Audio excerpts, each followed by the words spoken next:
Herkese merhaba arkadaşlar, kanalımıza hoş geldiniz. Barış Arduç'un kiracısıyla başı dertteydi. Mahkeme Barış Arduç'u haklı buldu.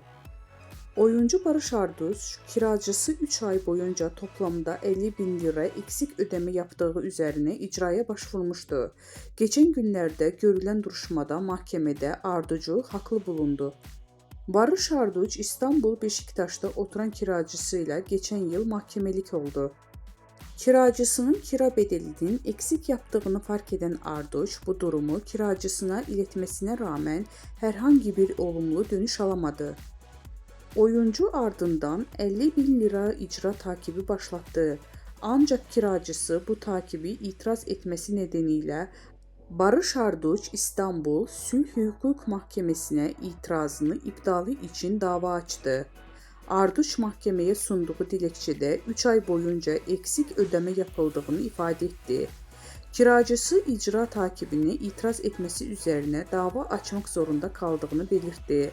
Arduç zararının giderilmesini talep etti. Habere göre dava geçen günlerde İstanbul Sülh Hukuk Mahkemesi'nde görüldü. Mahkeme Barış Arduç'u haklı bularak kiracının eksik ödemeyi yapmasını hükmetti.